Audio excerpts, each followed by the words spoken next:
homenaje a la memoria de Carlos Sosa Escobar, quien fuese presidente del Consejo, pero también fue una persona a quien tuve la dicha de conocer y quien fue además un hombre público, y puedo dar fe de ello, de calidades extraordinarias.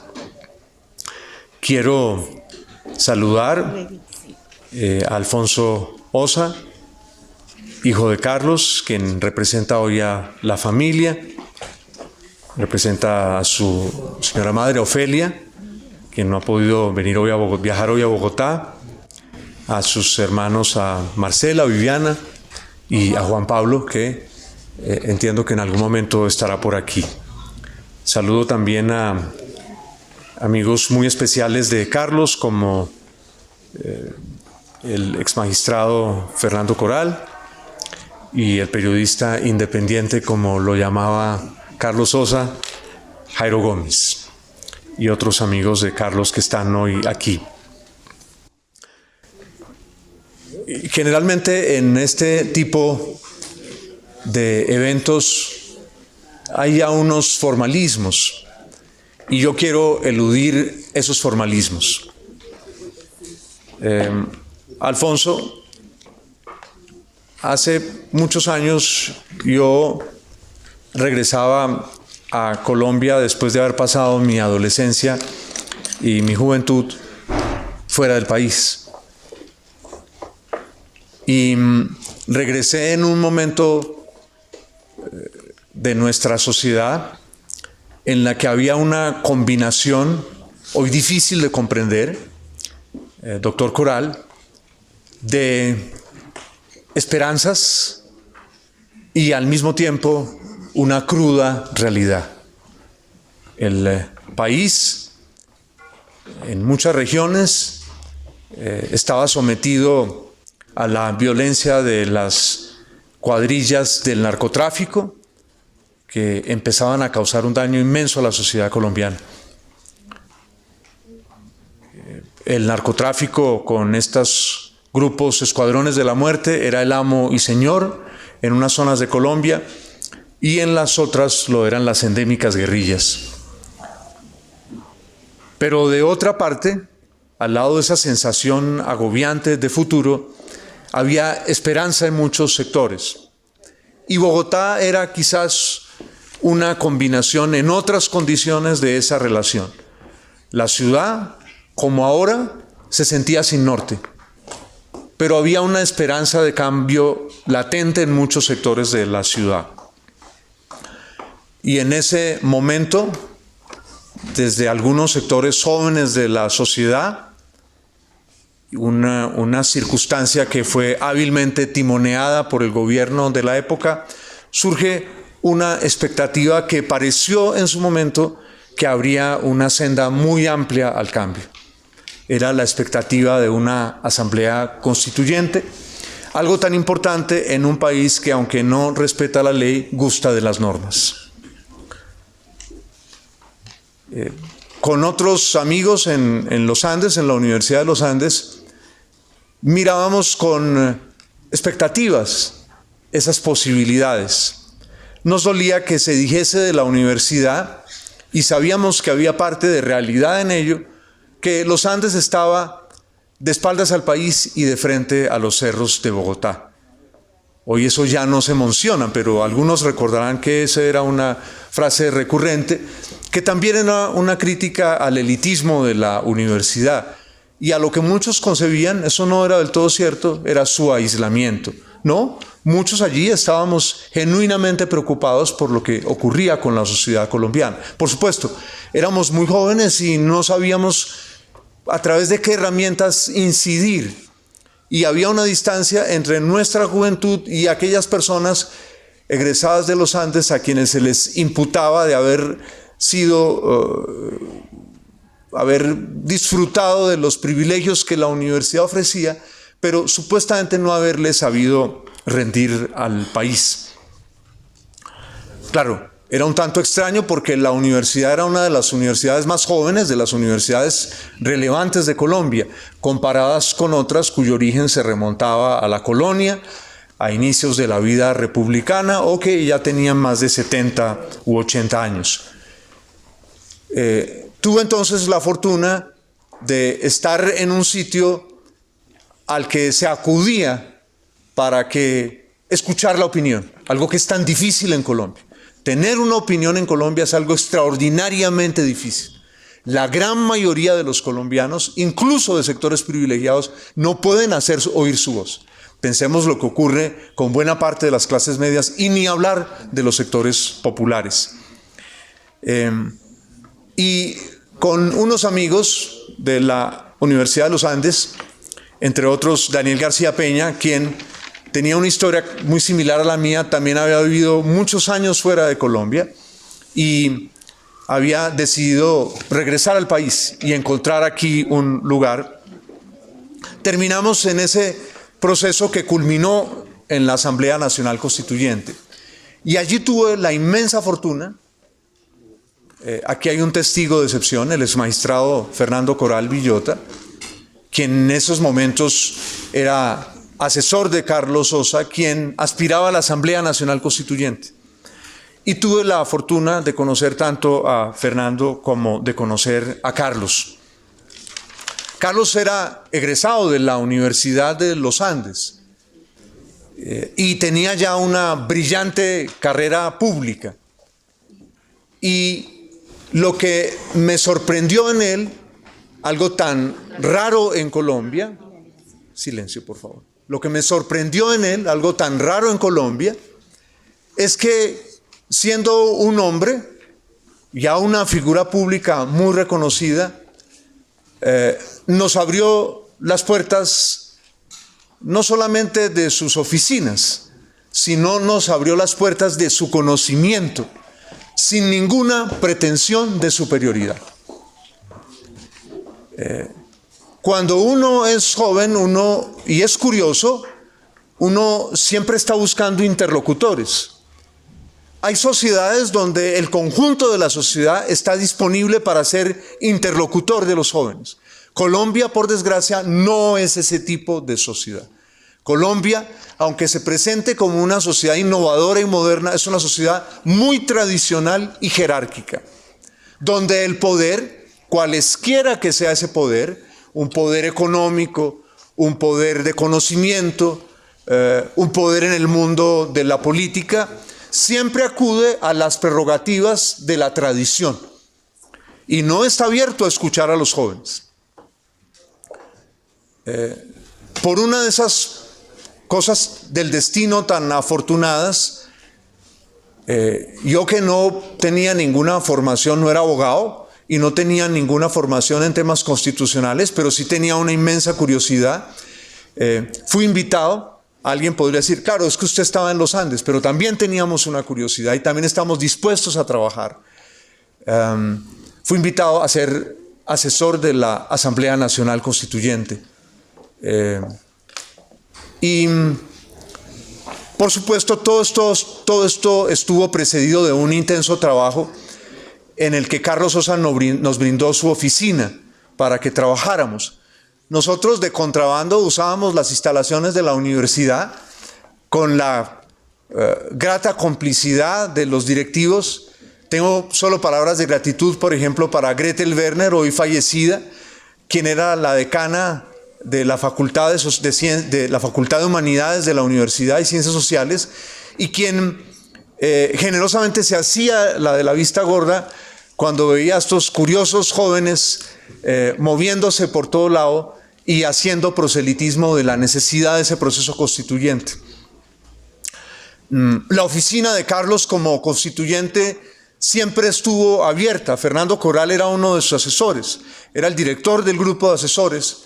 Carlos Sosa estuvo en la Comisión Quinta de la Constituyente, encargada de asuntos económicos, que rediseñó la banca central de Colombia.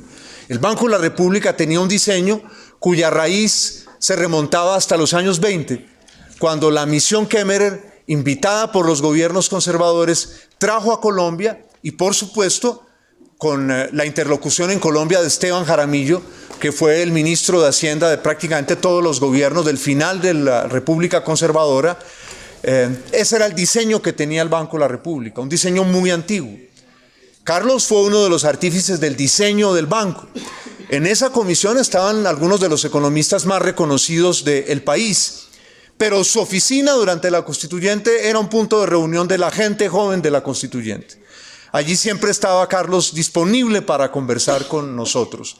Y eso es lo que me tiene hoy aquí rindiéndole este homenaje de gratitud. Yo creo que yo no hubiese tenido la carrera pública que hoy tengo si no hubiera encontrado en mi camino a personas como Carlos Osa Escobar. Luego termina la Constituyente y él recibe un reconocimiento extraordinario para un economista. Ser miembro de la junta directiva del banco. El rediseño del banco crea una junta directiva y un gerente con una gran autonomía, ya no un gerente, digamos, que le debe todo, o en teoría debería someterse a los designios de un gobierno. Y no olvidaré nunca cómo seguía yo en la Universidad de los Andes. Carlos tenía su oficina, no recuerdo si era el 5º piso del banco, donde tenían sus oficinas el gerente del banco y los codirectores, y yo lo llamaba desde la universidad y le decía: Carlos, estaba pensando determinada cosa, ¿por qué no te pasas a almorzar?, decía él. Fernando a veces era invitado también a sus almuerzos. Es decir, no había ningún filtro del poder, no había esa distancia del poder que oculta, bueno, ¿y cómo se llegó a este determinado tipo de conocimiento? Pero quizás lo más interesante eran sus conversaciones sobre su propia vida. No olvidaré nunca tampoco aquella larga conversación sobre por qué él era una persona tan convencida de las instituciones democráticas y él mismo tan demócrata en su vida diaria. Él recordaba cuando recién egresado de Economía de los Andes, marchó a Chile en los años 70 del siglo pasado a hacer un posgrado en la Universidad Católica de Chile, una estancia previa a ir a estudiar a Harvard. Y le tocó vivir todo el asedio al gobierno de Salvador Allende. Le tocó vivir todo el proceso previo al derrocamiento y el asesinato, porque aunque se suicidara Allende, fue puesto en condiciones en que lo único digno era pegarse un tiro, porque lo otro era someterse y humillarse frente a quienes querían imponer una dictadura en ese país. Ese era un recuerdo muy vívido de su juventud. Entonces, Alfonso, es muy importante que usted, que su señora madre Ofelia, que cada uno de sus hermanos y los nietos de Carlos sepan que su padre es de las pocas figuras públicas en Colombia que llegó a la política con una considerable fortuna. Su abuelo fue un hombre muy exitoso, uno de esos antioqueños que construyó riqueza a lo largo y ancho del occidente del país. Carlos, junto con sus hermanos, usufructuó, en el mejor sentido del término, esa riqueza para recibir la mejor educación posible en la época y hasta el día de hoy en Colombia. Carlos Osa lo decía y hoy quiero recordarlo. Yo soy, decía él, de aquellas personas que no se enriquecieron ilícitamente en la política, sino que se han empobrecido lícitamente. De Carlos Osa muchas personas podrán decir, sí, pero se equivocó, y se acuerdan cuando estuvo en la Contraloría, en fin, etcétera, etcétera. Pero sí metió la pata muchas veces su padre, claro que sí, pero jamás la mano en los dineros públicos. Eso es muy importante. Cuando hoy, por desgracia, a lo largo y ancho de Colombia, una queja de los ciudadanos es que la política se convirtió en una vía expresa para el enriquecimiento ilícito, o para cubrir el enriquecimiento ilícito. Yo quisiera terminar, antes de concederle a Alfonso el uso de la palabra, leyendo este pergamino de homenaje a su padre, a Carlos Osa Escobar. Carlos Sosa Escobar representó un tipo de figura pública hoy cada vez más escasa. Un hombre que no solo no se enriqueció ilícitamente, sino que, como él mismo solía decirlo con humor, se empobreció lícitamente en sus labores como servidor público y como político de elección popular, cargos estos: constituyente, concejal, presidente del Consejo de Bogotá. Su estadía como joven estudiante en la Universidad Católica de Chile, en los años del gobierno de Salvador Allende, lo convirtió en un acérrimo defensor de los procedimientos democráticos y en un opositor de cualquier forma de autoritarismo político. Su condición de demócrata no era una pose intelectual, algo tan común hoy en Colombia, más bien era una actitud de vida. A través de su recorrido, como representante o directivo de gremios privados, fue presidente de la SAC, la Sociedad Colombiana de Agricultores. Como funcionario del Estado, fue el primer consejero de paz en Colombia. Fue muy querido por el presidente Virgilio Barco, quien le profesó un inmenso afecto a Carlos. O como servidor de elección popular, Carlos puso en práctica otro de sus mandamientos: se puede meter la pata en los asuntos públicos y privados, pero jamás la mano en los dineros públicos. Principio este último al que fue fiel a rajatabla. Como descendiente del espíritu colonizador antioqueño, guardó un especial afecto por la región cafetera de Colombia, donde estaba la mítica hacienda de su padre, su abuelo, la hacienda Ceilán, una de las grandes haciendas del eje cafetero, y por la hermosa naturaleza del norte del Valle y del Quindío. Compartir su agitada vida en Bogotá con temporadas de descanso en aquella zona era una alternancia en su modo de vida que le producía gran fruición. La ciudad, a mi juicio, siempre recordará agradecida su gestión como rector de la Universidad Distrital.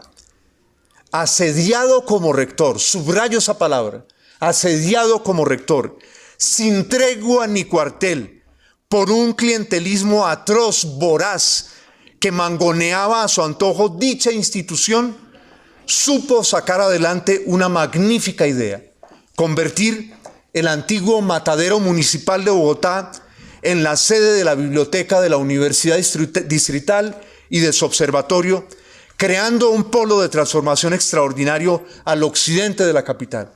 Aquí hay testigos de ese esfuerzo, que saben cómo el consejo directivo de la universidad, herramienta, instrumento servil de esas fuerzas clientelistas, intentó por todos los medios posibles bloquear la gestión académica y altruista de Carlos Sosa como rector.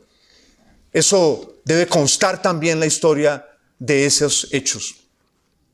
Era un agradabilísimo conversador que, cosa muy rara en Colombia, sabía escuchar a sus interlocutores sin imponerles sus criterios. Yo fui, con mi ardor y apasionamiento juvenil, beneficiario de esa conversación tan generosa de Carlos Sosa. Nos conquistaba a sus interlocutores poco a poco, sin ningún alarde de sabiduría hacia sus propias posiciones, o adoptaba sin ningún problema las de su contertulio, cuando éste sabía demostrar su parecer de manera argumentada.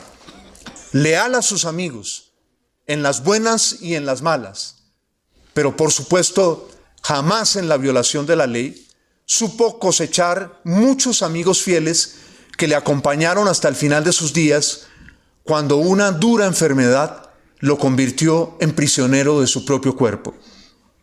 Alfonso, a Ofelia, tu mamá, a tus hermanos, a Marcela, a Juan Pablo, a Viviana, a tus hijos y sobrinos, Santiago, Juan Jerónimo, a José Ignacio, a Miguel, a Valentina, a Lorenzo, a Isaías, a todos los amigos de tu familia, va dirigido este modesto, pero más que merecido reconocimiento del Consejo de la Ciudad.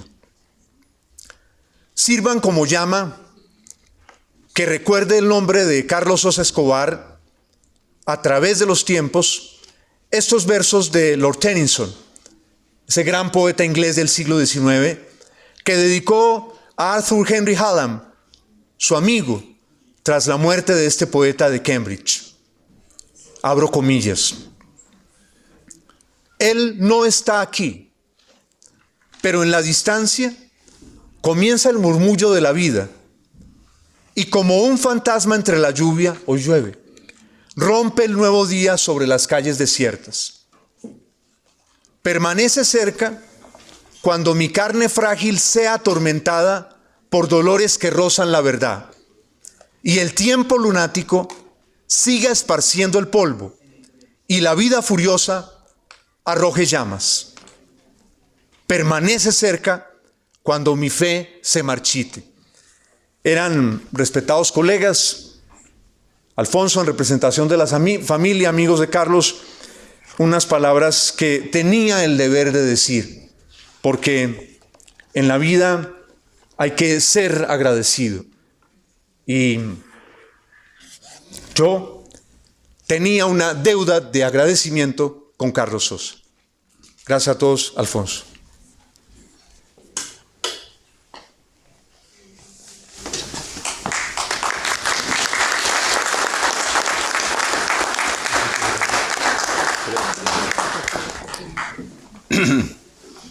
Muy cómodo, gracias. No, Juan Carlos, muchas gracias. No tenía preparadas ninguna palabras para expresarme hoy, sobre todo en un podio donde se expresan con tanta elocuencia los concejales de Bogotá. No solo agradecerte estas palabras en nombre de toda mi familia, mis hermanos, mis sobrinos, y sí reconocer todo lo que dices es cierto y es verdad. Compartimos con un grupo de amigos de mi papá. Tiene esta idea de preservar el legado que él dejó, todas sus ideas. Y pues este es un acto más que contribuirá para que muchos otros líderes políticos, sociales, sigan el ejemplo de mi papá. Lo necesita mucho Colombia, nos hace mucha falta la familia Colombia. Gracias.